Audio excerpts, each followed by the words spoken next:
Across the endless stretch of the Sahel, where cracked earth meets burning winds, the world has long whispered the same verdict: this land is doomed.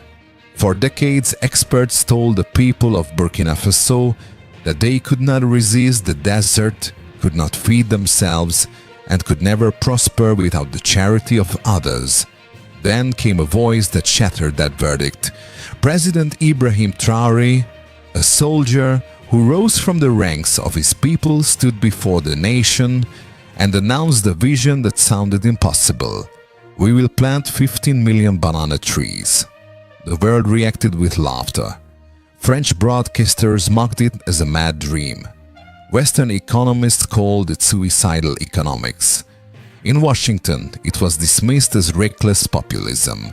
To outsiders, bananas in the desert were proof of desperation. But to the people of Burkina Faso, those words struck like thunder. They were not about fruit, they were about survival, sovereignty, and dignity. It was a declaration that they would no longer bow to despair or dependency. And so the question becomes, is this truly madness, or the beginning of a new chapter in African news, a chapter where one nation dares to fight back against history itself? If you believe this struggle deserves to be heard, subscribe and stay with us through the end of this story. When Captain Ibrahim Traoré took the podium in late 2022, Burkina Faso was a nation on the edge. The country had endured years of jihadist violence, chronic food shortages, and a deep dependence on foreign aid. Its economy leaned heavily on cotton and gold, two commodities controlled by global markets far beyond Ouagadougou's reach. For many families, survival was measured in days, not months. Against this bleak backdrop, Traoré delivered a message that stunned both his people and the world. Burkina Faso will plant 15 million banana trees. He did not call them crops, he called them soldiers, each one a defender of sovereignty. His promise was not framed in technical reports or financial forecasts, it was framed as a battle cry. The reaction abroad was swift and scornful. French media replayed his speech with sarcastic commentary, dubbing it the fantasy of a desperate soldier. The Financial Times dismissed the plan as economic suicide in the Sahel. The World Bank issued a statement warning that water resources could not sustain such an experiment. Analysts in Washington and Brussels nodded in agreement. Traoré, they said, was chasing dreams instead of governing. But inside Burkina Faso, the mood was not ridicule, it was awakening. In the markets of Ouagadougou, in the villages of Bobo-Dioulasso, people whispered the number 15 million with disbelief, then with pride. A schoolteacher told his students, "Every tree is not just food, it is freedom." Farmers once told they could never resist. The desert began to imagine orchards where there had only been sand. This was more than agriculture. It was a national wager on dignity, on independence, on a future unchained from foreign dictates. But as history would soon prove, grand declarations meet fierce resistance not only from critics abroad, but also from the desert itself. And that is where the true battle for Burkina Faso began. From the moment President Ibrahim Traoré spoke those words, something began to stir across Burkina Faso. It was not just a government program, it became a movement. A campaign that swept from the capital to the most remote villages of the Sahel. In schools, teachers turned classrooms into seedling nurseries. Children arrived each morning not only to read and write, but also to water fragile plants. They were told that tending a tree was an act of citizenship as vital as learning the national anthem. In the countryside, farmers long resigned to millet and sorghum, barely surviving in the heat, began digging pits, preparing soil for something they had never dared to imagine: bananas. The military, once seen only as fighters against jihadist raids, now appeared in villages carrying shovels, buckets, and seedlings. Soldiers helped dig trenches, hold water, and distributed saplings. In some towns, people cheered as uniformed men planted trees beside school children, a new image of what service to the nation meant. Women's cooperatives quickly emerged as a driving force. For decades, they had been excluded from lucrative crops like cotton or gold. But bananas offered something different. Women envisioned markets selling dried banana chips, banana flour for bakeries, and even baby food for local clinics. For them, this was not just agriculture, it was empowerment. The atmosphere was electric. Planting days felt like festivals. Villagers gathered with drums, children sang, elders offered blessings. On community radio, a song spread like wildfire: plant for freedom, plant for tomorrow. What outsiders dismissed as madness had become inside the nation a proud campaign, a banana army marching with roots instead of rifles. Yet the desert was watching, and it would not surrender without a fight. The first months were cruel. The Sahel sun showed no mercy. Rows of young banana seedlings withered into brittle stalks. Their leaves curled brown, their trunks snapped under the weight of dry winds. In some villages, entire fields vanished in weeks. The rains came, but not as blessing, only in violent bursts. They drowned tender roots, then disappeared for months, leaving cracked soil behind. Termites swarmed, chewing through stems. Goats wandered into unfenced fields, snapping plants in half. Families who had carried buckets at dawn now stood heartbroken before fields of death. The international press pounced. Parisian newspapers splashed photographs of shriveled plants under mocking headlines: Traore's desert bananas fail.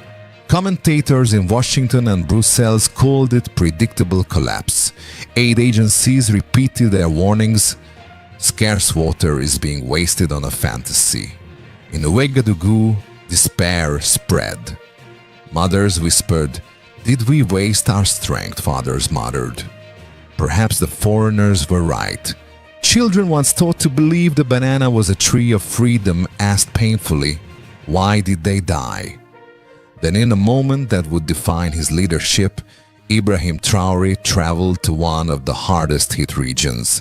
Surrounded by grieving farmers, he bent down, pulled a lifeless stem from the soil and raised it high for all to see.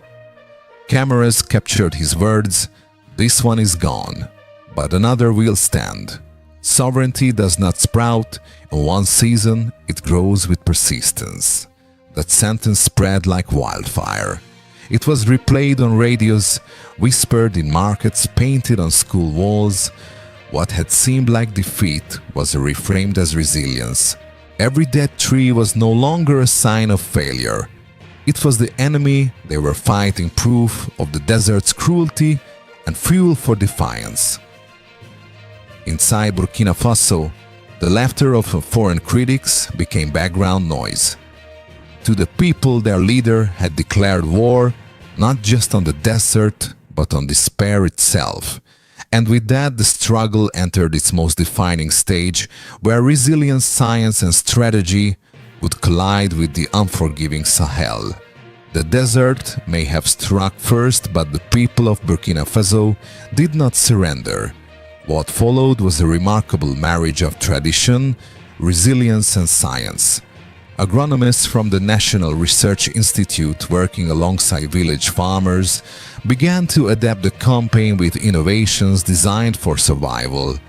New banana varieties developed in East Africa were introduced, shorter, sturdier, with deeper roots and thicker skins. These plants were not bred for supermarket shelves in Europe. They were bred for survival.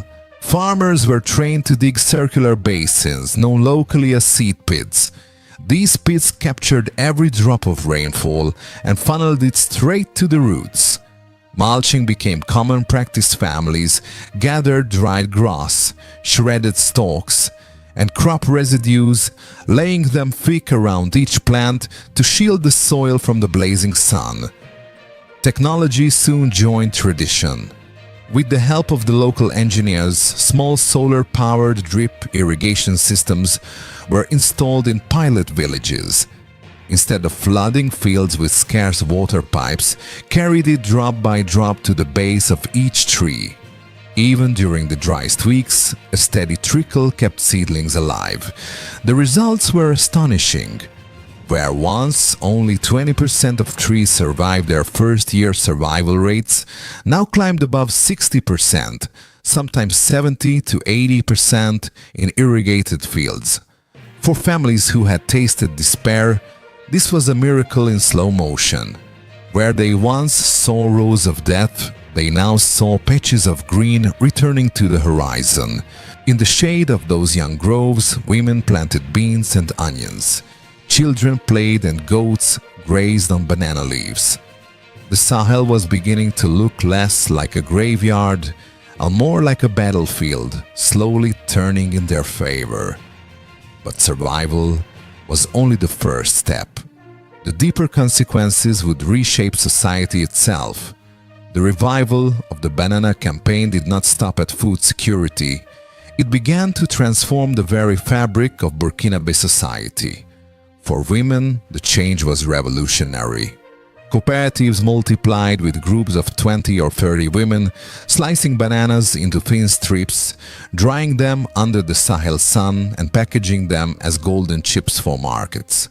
Others ground them into flour for bakeries or clinics producing baby food. For many women, it was the first independent income they had ever earned. One cooperative leader proudly said on radio, "Before we begged, now we decide." Children benefited too. In schools, bananas were added to meal programs, replacing foreign-donated biscuits with locally grown fruit. Teachers spoke of healthier diets, while parents spoke of dignity. Their children were eating food born of their own soil. Farmers, once trapped in the uncertainties of cotton and gold, now saw bananas as both shield and sword. If the markets failed, families could still eat. If markets thrived, bananas could be sold fresh-dried or processed into countless products. Livestock farmers joined in too. Banana trunks and leaves once discarded became cheap feed for goats, chickens and cattle. Egg and milk production rose, and manure returned to fertilize the fields, completing a cycle of resilience. Politically, the movement gave Traore a new aura of legitimacy. He was no longer just a soldier who seized power. He was the leader of a people's crusade against dependency. Radio hosts called it the revolution of dignity. Critics abroad might still laugh, but inside Burkina Faso the mood had shifted. This was no longer just a government initiative. It was the birth of a new identity. Banana trees had become symbols of defiance. Each grove was a declaration that Burkina Faso would not bow. And every harvest proved that sovereignty was no longer a slogan, but a reality growing in the soil. Still, the world was watching, and soon the consequences would ripple far beyond the borders of Burkina Faso. As the banana groves of Burkina Faso began to stretch across the Sahel, the laughter abroad did not stop, but it grew uneasy. In Paris, commentators who once mocked Ibrahim Traoré as reckless now debated quietly, what if this actually works? In Washington, the tone was sharper. American newspapers called it reckless populism, portraying Traore as a soldier playing at economics.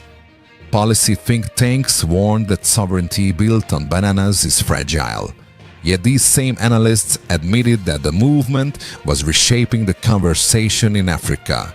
If Burkina Faso could reduce food imports, create jobs, and export to neighbors, what would stop other African nations from rejecting dependency too?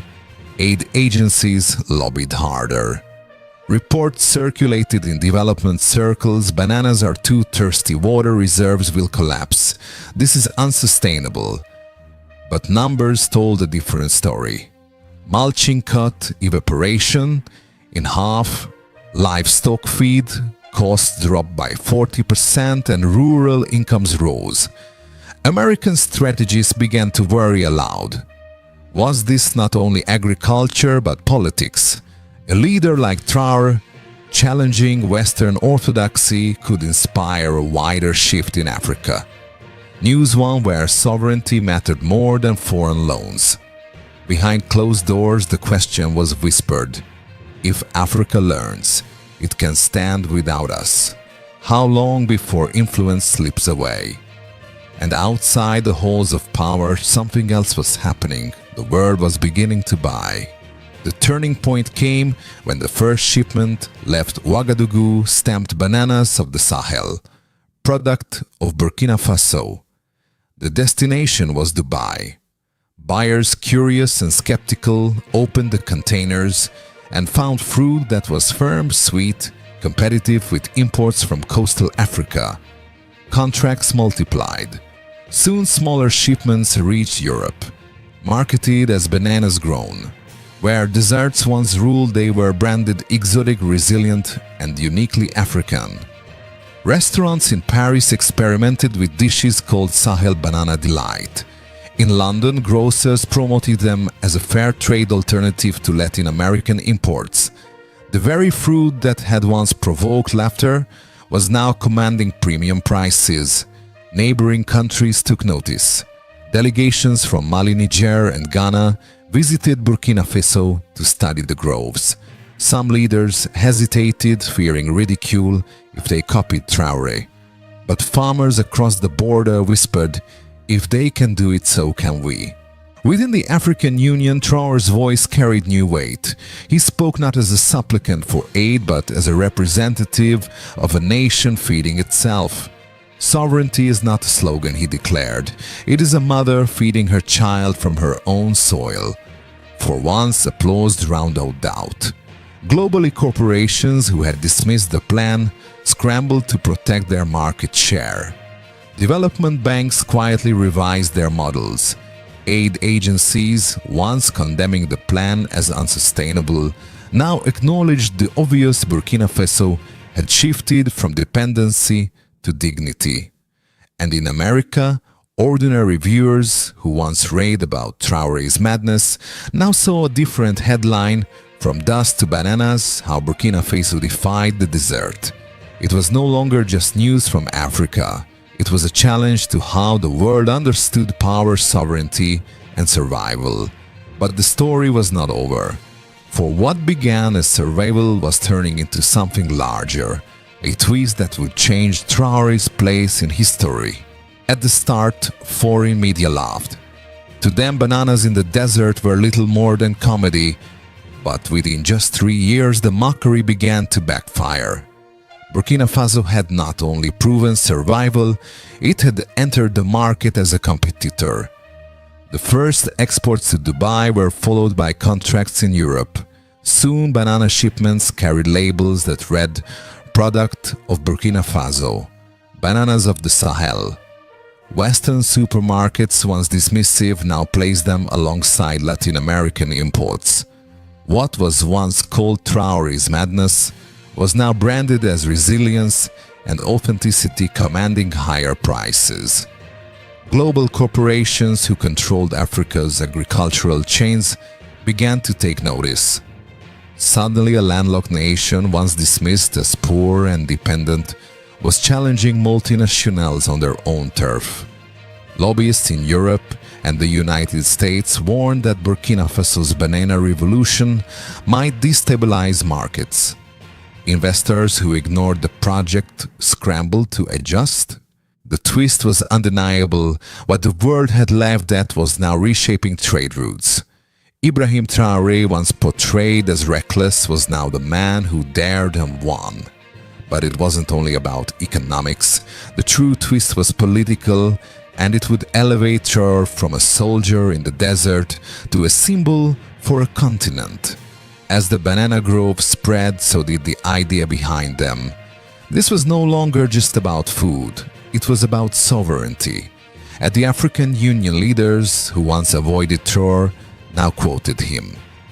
His phrase, "Every tree is a soldier echoed beyond Burkina Faso's borders. In Mali and Niger, young activists held up posters of banana trees as symbols of resistance. In Ghana, university students studied the Sahel banana model as a case of grassroots economics. Even in America, Africa analysts admitted we underestimated Ibrahim Traoré. He is no longer just a captain, he is an icon. The political weight was clear. With every harvest, Traoré's legitimacy grew not from foreign loans or military power, but from the hands of farmers' women's cooperatives and children planting trees. His revolution was not built in offices, but in fields. Western governments, once content to sneer, now faced a dilemma. Should they continue to dismiss him or begin to engage with him as a serious figure in African politics? For ordinary Africans, the answer was already decided. Traoré had become a living symbol of defiance, of dignity, of the belief that Africa could write its own future. The twist was complete. What started as madness was now the banana revolution, a story that had transformed Burkina Faso into a model and Ibrahim Traoré into a name that could not be ignored in any serious conversation about Africa news. And so the stage was set for the final act, the lasting legacy of a nation that turned dust into dignity. The story of Burkina Faso is no longer a tale of despair. It is a story of the defiance of a people who were told they could not survive without foreign hands, yet chose to plan their own future anyway. Where the word sow only dust they now walk among groves of green. Where children once depended on imported aid, they now eat fruit grown by their own soil. President Ibrahim Traoré captured this transformation in words that history will remember. We did not ask permission to be free. We stood up and claimed it. Today, banana trees stand not only as crops, but as monuments. They feed families, they create jobs, they restore dignity. More than that, they have given a nation the courage to believe again. For millions across Africa, this experiment has become a spark, a sign that sovereignty is not a dream, but a harvest waiting to be claimed. So now I ask you, if Burkina Faso can turn dust into dignity, what could an entire continent achieve if it chose independence over dependency? If the spirit of Ibrahim Traoré touches your heart, share this story. Subscribe if you believe African news must be told by Africa itself, not filtered through foreign headlines. God bless Africa.